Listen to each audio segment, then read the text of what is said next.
Yeah, I just thought I'd go live right about now, because the free agency has been it's been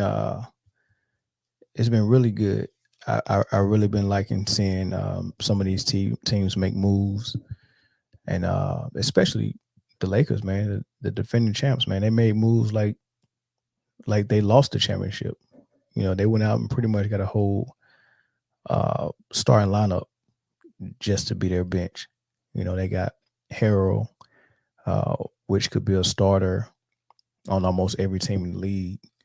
Gasol has been a starter on almost every team in the league, but um, you know he's not. You know his age is taking him out of that category. But then Schroeder was a starter last year, but played a lot of off the bench, so he was able to be in the 6 man discussion.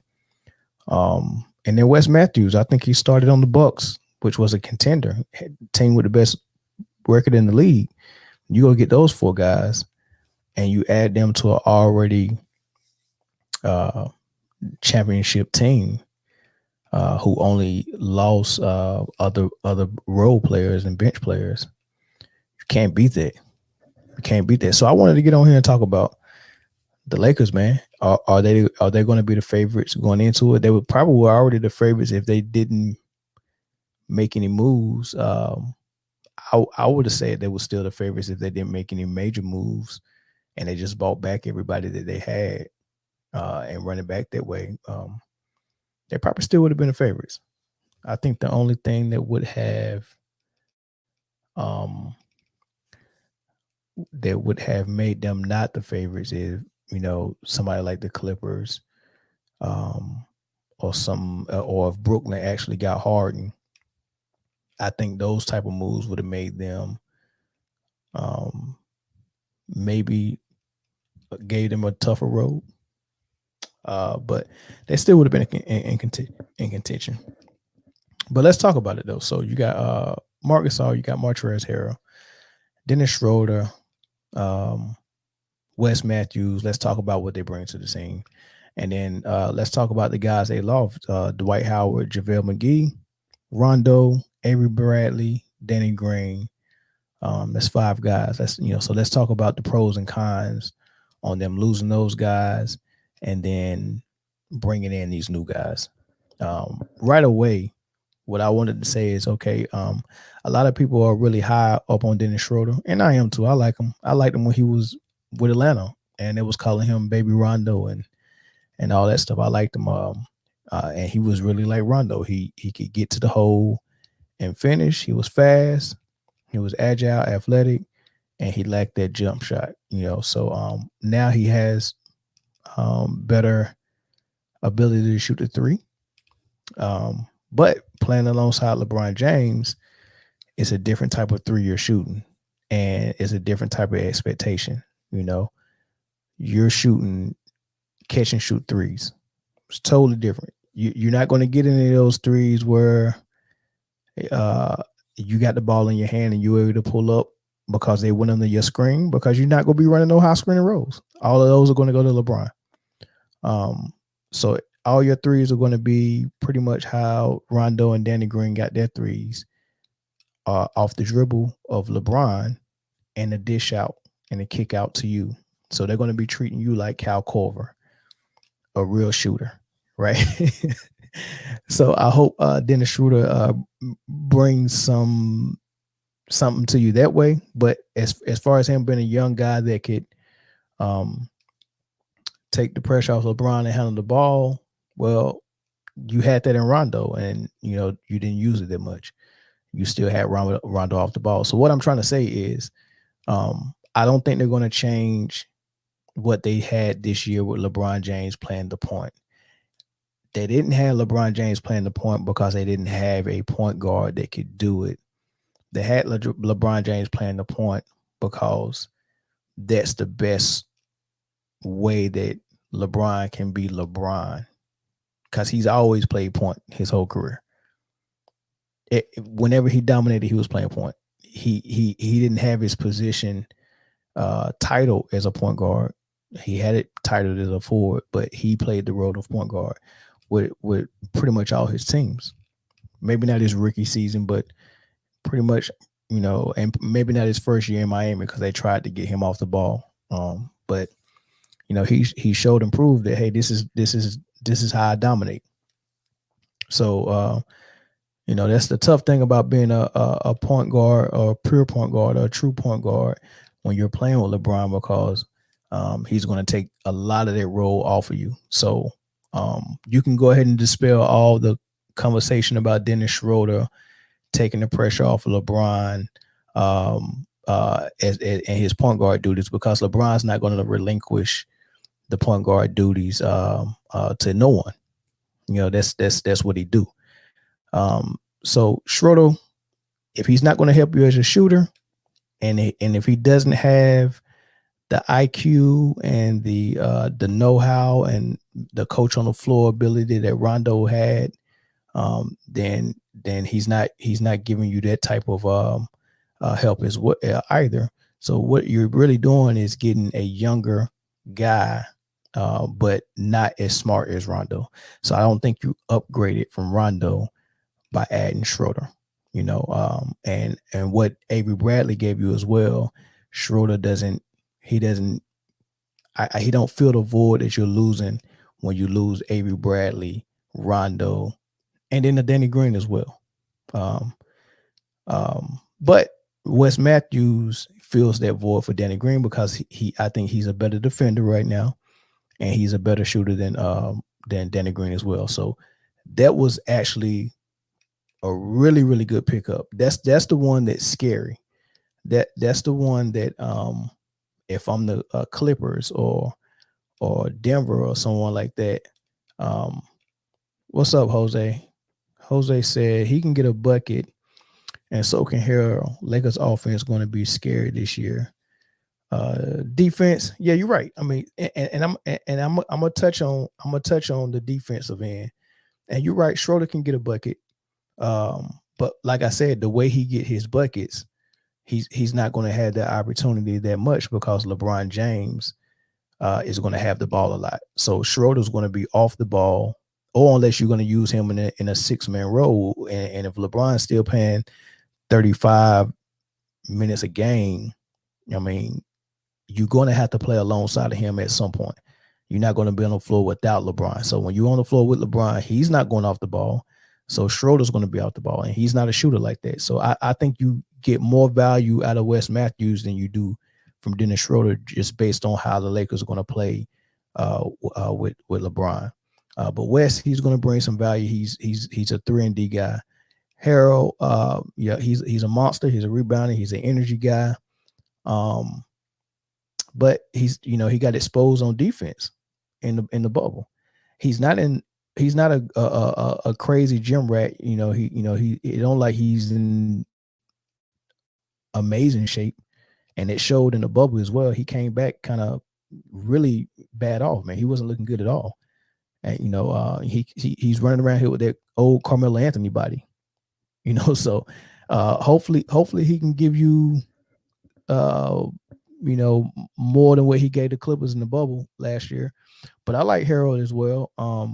I just want to see how he's going to fit with the Lakers. They're probably going to treat him a little bit like they treated Dwight Howard, where, hey, some games you go get in, some games you're not. That lineup with AD in as their biggest guy that's going to be a lot of nights. They're going to have AD, LeBron, probably West. I don't even think Gasol is going to be in there. They got Jordan Bell, who can play and switch on almost every screen. They got a lot of different lineups they can throw at you. Some reverse, some switchable guys, some guys that can switch on all the screens, guard 2 or 3 positions. They got some shooters. They got some penetrators. Now with Gasol, let's talk about what he brings and what you lose with Dwight Howard gone and JaVale McGee gone. Of course, it's obvious Dwight Howard and JaVale McGee will blow shot blockers. They're both athletic. They're both very long. So that defense at the rim, you lose that. But what you gain with Gasol is a high IQ guy.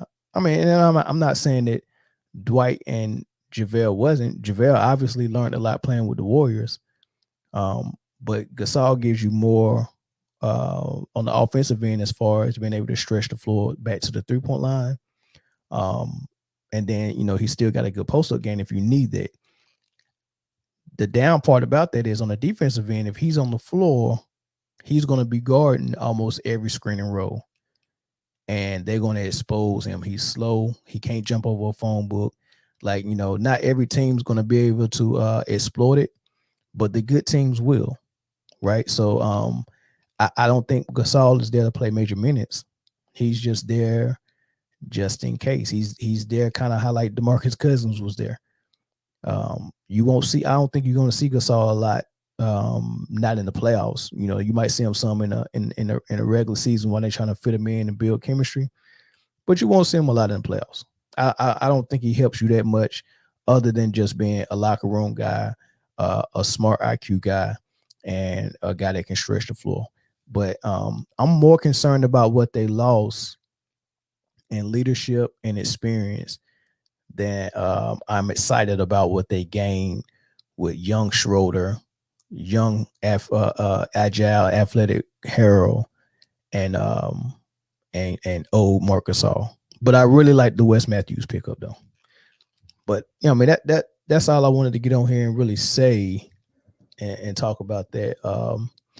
But Hugo, hey, subscribe to the channel, Jose, and check out some of the other content on there, and check out the podcast, man. We go live every Tuesday, so subscribe and hit that like button so you don't miss any of the lives, man. And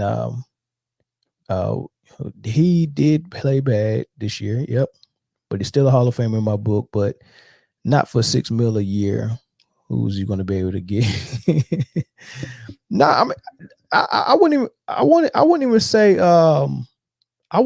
Gasol played. I wouldn't even say he played bad, man. Toronto was decent, man. Toronto was good. That was competing. He did his thing for Toronto, and Serge Ibaka played pretty good. I thought Serge Ibaka's career was over when he left OKC, and he got to Toronto and was able to revive his career. So, I like what both of them did, and I like the fact the Clippers picked up Serge. I like that. And I'm not saying the Gasol pickup is bad. I'm just saying from what they lost, I mean, it's got to be something really. I don't know. I just don't. They're going to have to do what they did last year again this year with creating the chemistry and figuring out how they're going to play with these pieces and stuff like that. And it didn't seem like it took them long to do it. So I'm not saying that it's going to take them long this year, but like I said, there was veteran guys that, that played at high levels before. Danny Green, Rondo, they played on high levels before. And you got to think about the other thing with Rondo, and what they said about how he was in the film rooms when they watch film on teams, and how he was a coach, and how he would take, like, they during the Miami Heat series in the finals, they said Rondo took over the film room and said, hey, this is how we're going to guard Jimmy Butler. This is the scheme we're going to use, and this is how we're going to execute it. Right. And then they went out there and executed it, and it worked to a T. Now, this is Rondo that did that. Right. Do you think Dennis Schroeder is going to step up in the film room and say, hey, this is what we're going to do? You know what I'm saying? No, he's the guy that's going to be looking to LeBron and AD for guidance. Dennis Schroeder is going to be the Mario Chalmers of this squad. That's totally different than what you had with Rondo. Rondo was pretty much like the coach. He was like Jay Kidd on the floor, right? You lose that. That's gone. That's gone. And you bring in Montrezl Harrell, who started locker room issues with Paul George and with the Clippers, so much so to where they felt like, hey, look, man, we don't want to keep you. Like whatever this dude was doing caused locker room issues with at least Paul George and probably Kawhi as well. And you bring him over here with the Lakers, and I mean, I don't know, man. I'm not saying he got character issues, but You know, he ain't Danny Green and Rondo. Totally different. You get what I'm saying? Totally different. So, I mean, if he was able to be jealous of Kawhi Leonard and Paul George for whatever reason, you know, that just shows his mental toughness. And you know, Danny Green missed a game winner. He's getting death threats, and you know, he come back and you know he's unfazed by it. He's unbothered. That's the type of character. That's a different character than what Montrez is bringing. Totally different character. Dennis Schroeder. I mean, I haven't seen him with no mental toughness until this year.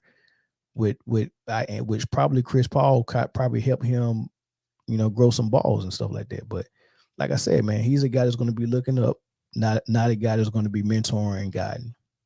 So it's going to be an interesting season, man. Hopefully it's more competitive. I don't want it to be the Lakers running away with this thing. You know, I thought the Warriors would be able to do a little something, but they just made their road a little harder with losing Clay. And then Brooklyn, I got a really bad feeling about Brooklyn, and I, you know, just from the standpoint of how the media talks about Kyrie and KD in a negative light, I just got a feeling that, you know, it's one of those. It is almost like the NBA chooses who they're going to market, right? And whoever they're going to market is more marketable if they're winning.